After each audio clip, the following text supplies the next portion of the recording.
Under the gentle glow of a late April sunrise in rural Montana, a secret unfurls behind weathered red barn walls. In a quiet hayloft, where the scent of aged wood mingles with the whisper of dawn, nature dares to defy its own rules. An old farmer, whose life has been etched into the land for generations, his heart beats with a mix of wonder and trepidation as he witnesses an act that transcends instinct. Inside his weathered barn, a predator sat perched, a peregrine falcon. But this was no ordinary sight. Beneath her protective wings lay 3 tiny bobcat cubs, helpless and orphaned, yet cradled in an embrace that should have been impossible. Why would a fierce bird of prey, built for the hunt, take on the role of a mother to the very creatures she might see as prey? What unfolds next not only challenges scientific understanding, but leaves wildlife experts utterly speechless. Stay tuned as we explore how this unlikely family defied the rules of the wild and left experts speechless. Before we start, hit the like button and make sure to subscribe if you haven't, and hit that notification bell so that you won't miss any new stories. The late April sun cast long shadows across Tom Wilkins' sprawling farm in rural Montana. The 67-year-old farmer had spent most of his life on this land, inherited from his father, who had inherited it from his father before him. 3 generations of Wilkins men had worked this soil, raised cattle on these pastures, and weathered both literal and figurative storms within these weathered red barn walls. But nothing in Tom's 6 decades of farm life had prepared him for what he discovered that spring morning. It began with unusual sounds coming from the hayloft, soft, high-pitched mewling that didn't match any of the familiar animal calls he'd grown accustomed to over the years. Tom's arthritic knees protested as he climbed the wooden ladder to investigate, his curiosity outweighing the discomfort. What he found left him speechless. Nestled in the corner of the hayloft, partially hidden behind a stack of hay bales, was a female peregrine falcon, distinctive with her slate blue back, barred white underparts, and sharp yellow eyes. But it wasn't the falcon's presence that stunned Tom. It was what surrounded her. 3 tiny, spotted bobcat cubs, no more than 2 weeks old, their eyes barely open, huddled against her feathered body. The falcon wasn't attacking or threatening the cubs. She was protecting them, grooming them. When Tom approached, the falcon spread her wings defensively over the tiny felines, her sharp gaze fixing on him with unmistakable warning. "Well, I'll be damned," Tom whispered, backing away slowly. He knew enough about wildlife to understand how extraordinary, how impossible, this scene should be. Falcons were predatory birds. Bobcats were predators too, though of a different class entirely. Natural law dictated they should be adversaries, not whatever this was. As he carefully descended the ladder, Tom's weathered hands trembled slightly. This was beyond his experience. He needed help from someone who might make sense of this unlikely alliance. Mark Bennett had been a wildlife rehabilitator for nearly 15 years in Gallatin County, Montana. At 42, his passion for rehabilitating injured and orphaned wildlife had only grown stronger with time. His small rehabilitation center, nestled at the edge of town, had treated everything from orphaned bear cubs to injured golden eagles. Mark's reputation for successfully rehabilitating and releasing animals back into the wild had earned him the respect of locals and wildlife officials alike. When his phone rang that morning, he was elbow-deep in preparing formula for a litter of orphaned raccoons. "Bennett Wildlife Rehab." He answered, phone tucked between ear and shoulder. "Mark? It's Tom Wilkins." The old farmer's voice sounded strange, almost shaky. "I've got something out at my place you need to see." "Something?" "Well, I don't rightly know how to explain it." Mark had known Tom for years, a steady, practical man not given to exaggeration. The uncertainty in his voice immediately captured Mark's attention. 20 minutes later, Mark's battered pickup truck bounced down the dirt road leading to the Wilkins farm. Tom was waiting by the barn, his weather-beaten face etched with concern and wonder. "Thanks for coming so quick," Tom said, extending a calloused hand. "It's up in the hayloft. Been watching from a distance. Didn't want to disturb them again." "What exactly are we looking at, Tom?" Mark asked, retrieving his equipment bag from the truck bed. Tom rubbed his chin thoughtfully. "A peregrine falcon. Female, I think. And 3 bobcat cubs. Tiny ones." Mark paused. "You mean the falcon is hunting the cubs?" "No." Tom shook his head emphatically. "She's caring for them. Like they're her own. Never seen anything like it in all my years." Mark's eyebrows shot up in disbelief. "That's highly unusual, to put it mildly. Let me take a look." Together, they approached the barn, their footsteps hushed on the packed earth floor. The interior was cool and dim, smelling of hay and old wood. Mark followed Tom to the ladder, his mind racing through possible explanations, all of them inadequate. "I'll go up first," Mark whispered. "Stay back a bit so we don't overwhelm them." With practiced care, Mark ascended the ladder, moving slowly to minimize noise. As his head cleared the hayloft floor, he paused, allowing his eyes to adjust to the different quality of light filtering through the small windows. And then he saw them. Just as Tom had described, a female peregrine falcon was perched protectively beside 3 tiny bobcat cubs. The cubs were small enough that their eyes were just beginning to open, their spotted fur still downy soft. They couldn't have been more than 2 weeks old. What struck Mark immediately was the falcon's behavior. She was engaged in what could only be described as nurturing activity, using her beak to gently groom one of the cubs, much as a mother bobcat would lick her offspring. As Mark watched, scarcely breathing, one of the cubs mewed weakly, and the falcon responded with a soft, trilling call nothing like her typical hunting screech. Mark carefully retrieved his camera from his bag, documenting the scene with the steady hands of someone accustomed to working around wild animals. The falcon eyed him warily but didn't abandon her charges. That alone was remarkable. Wild peregrines were typically fiercely territorial and would normally flee from human presence. After several minutes of careful observation, Mark descended to where Tom waited. "Well?" the farmer asked, his weathered face expectant. Mark shook his head in amazement. "It's exactly as you described. I've never seen anything like this in my entire career. Those cubs are orphans, no doubt about it, but somehow this falcon has adopted them." He scrolled through the photos on his camera. "This defies everything we understand about both species." "What do we do now?" Tom asked. Mark considered carefully. "First, we need to figure out what happened to the mother bobcat. Cubs this young would never be abandoned willingly." He glanced toward the hayloft. "Second, we need to understand if these cubs can actually survive under the falcon's care. They have very different nutritional needs." As if on cue, a shadow passed over the barn door. Both men turned to see the falcon swooping in, a small rabbit clutched in her talons. She disappeared up into the hayloft. "Well, she's feeding them," Tom observed. "Yes, but how?" Mark wondered aloud. Bobcat cubs that age wouldn't be able to tear apart prey on their own, and falcons don't regurgitate food like some birds do. The answer came moments later when they heard the distinctive sounds of the falcon tearing the rabbit into small, manageable pieces. Mark ascended the ladder again, just enough to peek over the edge. What he saw astonished him further. The falcon was meticulously shredding the meat into tiny strips, placing them directly in front of each cub's mouth. The cubs, though clumsy, were attempting to eat the offering. Mark snapped more photos, his mind already composing the email he would send to Dr. Eleanor Langston at Montana State University. If anyone could help make sense of this unprecedented behavior, it would be Eleanor, whose work on avian cognition and adaptive behaviors had made her a respected figure in wildlife biology circles.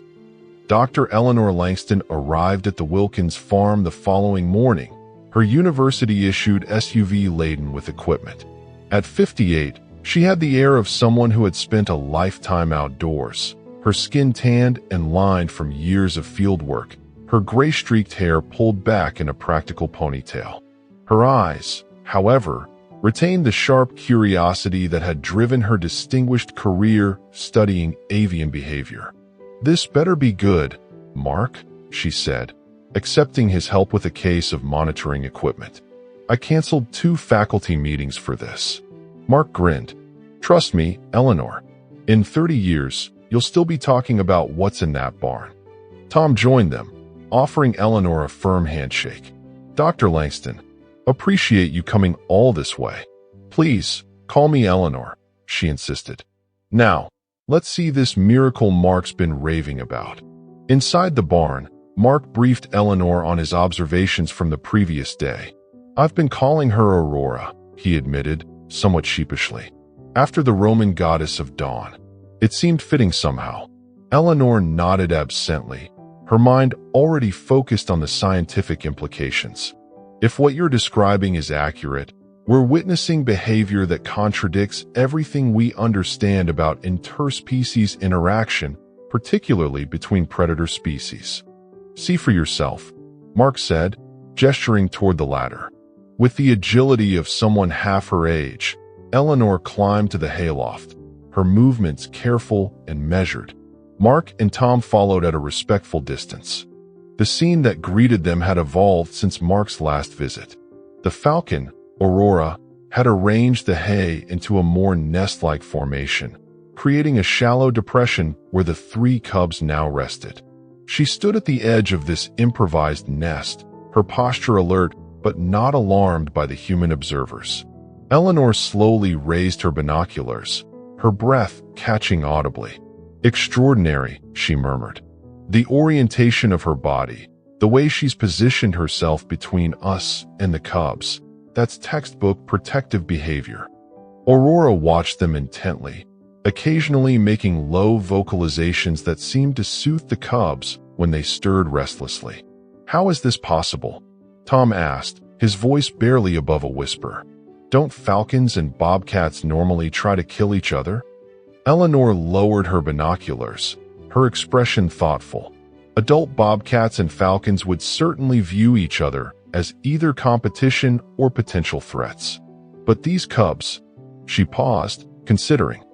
They're young enough that they don't register as bobcats to Aurora. Something has triggered her maternal instincts. But why? How? Mark pressed. Eleanor shook her head. "That's what we need to find out." She turned to Tom. "Mr. Wilkins, would you allow us to set up some monitoring equipment? Non-invasive, just cameras and perhaps a microphone. I'd like to document this behavior around the clock." Tom nodded without hesitation. "Do whatever you need to. My barn is your barn." Over the next few hours, Eleanor and Mark carefully installed small, unobtrusive cameras at strategic points around the hayloft. They worked methodically, always keeping a respectful distance from Aurora and her unusual brood. As they worked, Eleanor shared her initial theories. Peregrines are incredibly intelligent birds. They're also known to be exceptionally adaptive. That's why they've successfully established urban populations worldwide. But this, she glanced toward Aurora. This suggests a level of behavioral plasticity we've never documented before. Could she have lost a clutch of her own? Mark suggested. Might explain the displaced maternal behavior. Eleanor nodded. Possible. We should check for abandoned peregrine nests in the area. She made a note on her tablet. But that still doesn't explain why she's not simply treating these cubs as prey. By late afternoon, their monitoring system was operational, feeding live video to Eleanor's laptop set up in Tom's kitchen. The 3 of them gathered around the screen, watching as Aurora meticulously groomed each cub in turn. "Look at that," Eleanor pointed to the screen. "She's using her beak in a way that mimics the rasping action of a cat's tongue. She's actually adapted her grooming technique to match what these cubs would expect from their biological mother." The implications were staggering. This wasn't just unusual behavior. It represented an unprecedented level of behavioral adaptation, a cross-species nurturing that defied conventional understanding of wildlife biology. "What about feeding?" Tom asked practically. "Those little ones need meat, and lots of it." As if answering his question, the camera captured Aurora becoming suddenly alert, her head turning toward the barn's upper window. With a powerful thrust of her wings, she launched herself out of the hayloft. "She's going hunting," Eleanor said, her voice tinged with excitement. "Let's see what happens when she returns." They didn't have to wait long. Within 20 minutes, Aurora returned carrying a ground squirrel. The cameras captured her methodical preparation of the meal, using her sharp beak and talons to skin and dismember the prey, then further breaking down the meat into tiny, manageable pieces that the cubs could handle. "She's modifying her feeding behavior," Eleanor observed, her academic detachment momentarily overtaken by wonder. "Falcons typically tear off pieces for themselves, but she's preparing food specifically for cubs with different feeding capabilities." More remarkable still was what happened next. As the cubs fed clumsily on the prepared meat, Aurora made a series of soft vocalizations, different from typical falcon calls. The cubs, surprisingly, seemed to respond to these sounds, orienting toward her. "She's developing a communication system with them," Eleanor whispered, her eyes wide. This challenges everything we understand about interspecies interaction." Over the next 2 weeks, Tom's barn became the center of an impromptu research station. Eleanor, unable to tear herself away from what she called the opportunity of a lifetime, had taken emergency leave from her university duties. Mark split his time between his rehabilitation center and the farm, while Tom found himself hosting not only wildlife, but also an expanding team of researchers who arrived, initially skeptical, only to depart as converted believers in the miracle of Aurora and her cubs. The team named the 3 Bobcat cubs Maple, Sage, and Rusty. Maple for her reddish-brown coat, Sage for her thoughtful green eyes, and Rusty for the distinctive rust-colored markings around his ears. As the days passed, their eyes fully opened, and they began exploring their hayloft world with increasing confidence. Aurora's care for them evolved as well. Camera footage documented her teaching behaviors, demonstrations of how to clean their paws, using her own preening movements as examples, how to stay silent when potential threats approached, and even rudimentary hunting practice using feathers and small sticks she brought to the nest. "She's not just caring for them," Eleanor explained during an impromptu lecture to her assembled colleagues in Tom's living room. "She's teaching them how to be predators, adapting falcon hunting techniques to suit feline capabilities." Most astonishing to the scientific team was the emergence of what appeared to be a sophisticated communication system between Aurora and each cub. She developed distinct calls for each one, 3 different sounds that would summon Maple, Sage, or Rusty specifically. The cubs, in turn, began responding to Aurora with their own vocalizations, creating a unique interspecies language that left the researchers both baffled and amazed. "We're witnessing the development of what amounts to a cross-species dialect," Dr. Harmon Reyes, a linguist who specialized in animal communication, explained to the group. Aurora is essentially creating a pidgin language that blends falcon calls with adaptations designed to be recognizable to the Bobcat cubs. For Tom Wilkins, whose quiet farm life had been upended by this scientific phenomenon, the experience brought unexpected joy. Each evening, after the researchers had retired to their tents or returned to town for the night, he would climb up to the hayloft alone, sitting quietly in the corner, watching Aurora and her unlikely family. "You're something special, girl," he would tell the falcon softly. "Don't quite understand what you're doing or why, but it's something special all the same." Aurora, who had grown accustomed to Tom's presence, would sometimes acknowledge him with a gentle bob of her head before returning to her maternal duties. As April gave way to May, the cubs grew rapidly, their bodies transforming from helpless infants to more recognizable miniature predators. They played together in the hay, pouncing and wrestling, developing the coordination and strength they would need for survival. Aurora supervised these activities with what could only be described as maternal pride, occasionally intervening when play became too rough. The question nobody could answer definitively was what had happened to the cub's biological mother. Mark organized several search parties that combed the surrounding woods and fields, eventually discovering the remains of an adult female bobcat about a half-mile from Tom's property.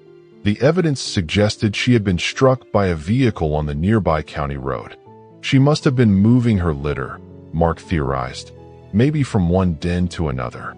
Got hit, but somehow the cubs survived and made their way to the barn. And Aurora found them. Eleanor continued the thought. At precisely the right moment when her own maternal instincts were activated. A perfect storm of circumstances, agreed Dr. Reyes. What nobody discussed openly, but everyone considered privately, was the looming question, what would happen when the cubs outgrew their foster mother? By mid-May, each cub was already nearly equal to Aurora in size, though they still behaved as her offspring, following her direction and responding to her calls. The answer began to emerge in late May, as Aurora initiated what Eleanor termed independence training. Camera footage captured the Falcon leading the cubs, now significantly more mobile, to the edge of the hayloft, where she demonstrated how to navigate the descent to the barn floor. She would fly down, then call to them, encouraging them to follow. Initially hesitant, the cubs eventually mastered the climb down, their natural feline agility serving them well. Once on the barn floor, Aurora expanded their world further, guiding them outside during the quiet pre-dawn hours when the researchers were still asleep. Mark, who had taken to sleeping in his truck near the barn to monitor nighttime activities, described the sight. She led them in single file across the barnyard, like a teacher with school children. When Rusty strayed toward the open field, she swooped down in front of him, herding him back to safety. By early June, these excursions had extended further from the barn, with Aurora teaching the cubs crucial survival skills. She showed them how to use hay bales and fence posts as vantage points, demonstrated stalking techniques adapted for ground hunters, and continued to provide them with food while encouraging their own hunting attempts. The most remarkable aspect of this education was Aurora's apparent awareness of the cubs' different nature and capabilities. She never tried to make them fly or perform Falcon-specific behaviors. Instead, she seemed to understand their inherent feline nature and tailored her lessons accordingly. She's essentially created a hybrid parenting approach, Eleanor explained during a presentation to colleagues who had traveled from as far as California to witness the phenomenon. She's blending Falcon instincts with an intuitive understanding of feline needs.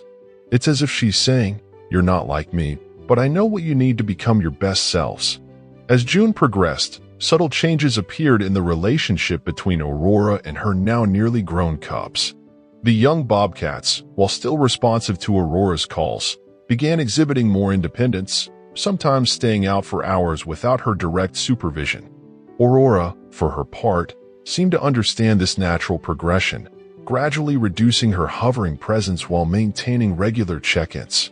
She's preparing them for independence, Eleanor noted, just as a biological mother would.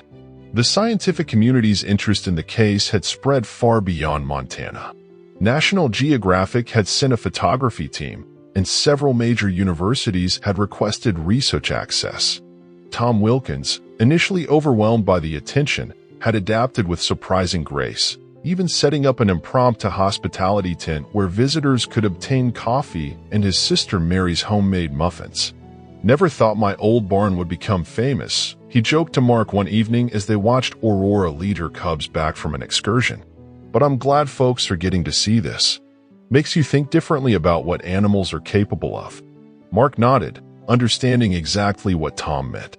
His years as a rehabilitator had taught him that wild animals were far more complex than most people realized, but even he had never imagined anything like this cross-species family. By mid-June, Eleanor's team had compiled enough data for preliminary papers, though everyone acknowledged that the full analysis would take years. What they could already conclude, however, was that Aurora's behavior represented a level of cognitive flexibility and cross-species empathy previously undocumented in avian species. She's not just acting on instinct, Eleanor explained during a team meeting. She's problem-solving, adapting, and making conscious choices about how to raise young of an entirely different species. She's even developed different calls for weather warnings, one for approaching rain, another for high winds. The cubs, now 5 months old, had developed into healthy, robust young bobcats, their natural instincts intact despite their unusual upbringing.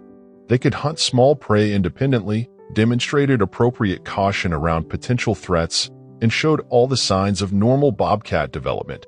With one significant difference, they maintained a strong bond with their Falcon foster mother. This bond was put to the test in late June when a summer thunderstorm descended on the farm with unusual ferocity. Lightning struck a tree near the barn, and the subsequent thunder sent the normally composed Aurora into protective overdrive. Security footage captured her herding the cubs to the deepest corner of the hayloft, spreading her wings over them despite their now much larger size, and making continuous soothing vocalizations until the storm passed. She's literally risking her life to protect them, Dr. Reyes observed. That lightning strike could easily have spooked her into abandoning them, but she's committed to their safety above her own instinct for self-preservation. As June gave way to July, the research team began discussions about the cubs' future. At 6 months old, they were approaching the age when young bobcats would naturally begin establishing their own territories. We need to prepare for their eventual separation, Eleanor cautioned. It's the natural order of things for bobcats this age. What nobody anticipated was that Aurora herself would orchestrate this transition. In early July, the Falcon began a new phase of education, longer excursions, sometimes lasting entire days, during which she led the cubs to the edges of Tom's property and beyond. GPS trackers attached to lightweight collars, applied during a brief, carefully managed sedation, showed the cubs venturing into the surrounding wilderness under Aurora's guidance. She's showing them potential territories, Mark realized, teaching them where they can establish their own ranges. Most remarkably, Aurora seemed to understand the differences in bobcat social structures compared to Falcon norms. Rather than pushing them to leave abruptly, as many animal parents might, she orchestrated a gradual transition, bringing them back to the barn each night while extending their daytime explorations. By mid-July, the pattern had evolved further. The cubs, now confident young bobcats, would sometimes choose to remain in the field overnight, returning to the barn the following day. Aurora adapted to this changing dynamic, always welcoming them back without attempting to restrict their growing independence. On a warm morning in late July, Tom climbed to the hayloft to find only Aurora present, the cubs nowhere to be seen. Concerned, he immediately called Mark. "They didn't come back last night," he reported. "Think something happened to them?" Mark arrived within the hour, joined shortly thereafter by Eleanor.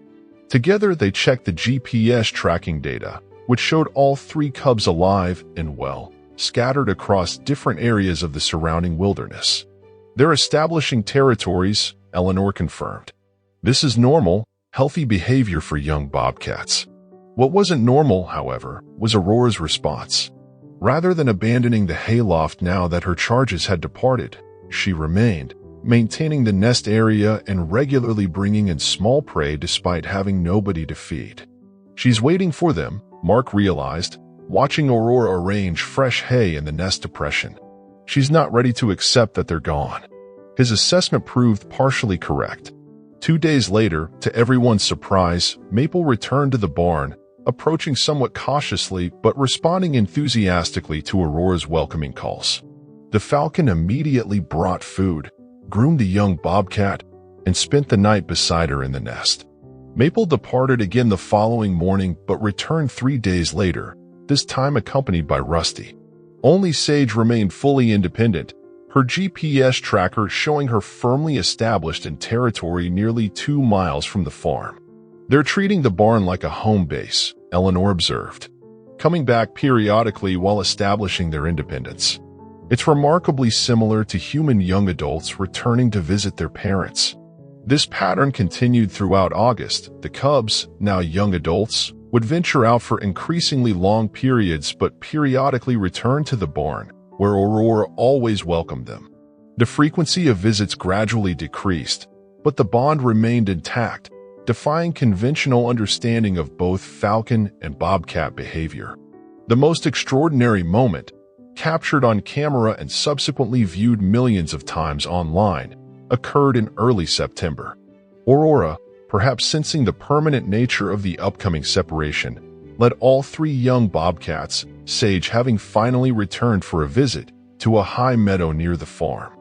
There, as they watched from the ground, she performed a series of spectacular aerial maneuvers, diving, soaring, and demonstrating the full majesty of peregrine flight.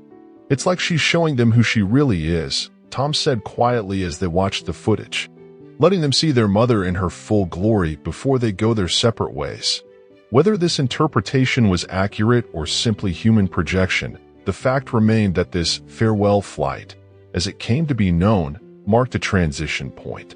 After that day, the young bobcats' returns became increasingly rare, though GPS data confirmed they were thriving in their respective territories. Aurora remained at the farm, eventually establishing a permanent nest in a specially constructed platform Eleanor's team installed on the barn roof. She continued her hunting routines but now consumed her prey herself or occasionally, to Tom's amusement, brought offerings to his porch. "Guess I'm part of her family now too," he quipped. By the following spring, long after most of the scientific team had departed to analyze their data and prepare publications, Aurora stunned them once again by successfully mating with a male peregrine and raising a clutch of her own chicks in the nesting platform. More remarkably still, motion-triggered cameras occasionally captured nighttime visits from her now-adult bobcat foster children, who would approach the barn, communicate with distinctive calls that Aurora would answer, and sometimes even remain nearby for hours before returning to their wild domains. "The bond persists," Eleanor noted in her groundbreaking paper published in Nature that autumn. "This cross-species family connection has transcended the immediate need that created it, evolving into a long-term social relationship that challenges our understanding of animal cognition and emotional capacity." For Tom Wilkins, whose quiet farm had become a footnote in scientific history, the experience had transformed his perspective on the natural world.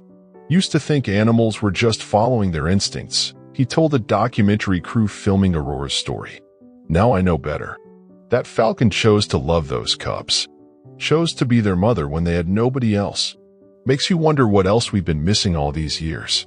Mark Bennett, whose wildlife rehabilitation work had taken on new dimensions following his experience with Aurora and her cubs, perhaps summed it up best during a lecture at Montana State University. "We entered this situation thinking we were observing an anomaly, a bizarre exception to natural law. What we discovered instead was that the capacity for cross-species empathy, adaptation, and dare I say it, love, may be far more prevalent in the natural world than we ever imagined. Aurora didn't just raise those cubs, she reimagined what was possible.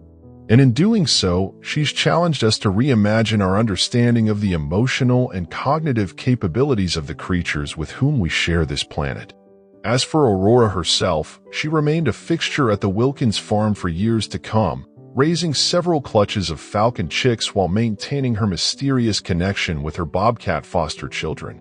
Scientists continued to document occasional reunions between the unlikely family members, each one defying conventional understanding of wildlife behavior. In a world often defined by the survival of the fittest and the brutal realities of predator and prey, Aurora and her bobcats had written a different story, one of unexpected connection, of boundaries crossed and redefined, and of the limitless, adaptive power of maternal love that seemed capable of transcending even the ancient divisions between species. For those fortunate enough to witness this remarkable story unfold, the lesson was clear: nature's capacity for surprising us remains boundless, if only we have the patience and humility to observe with open hearts and minds.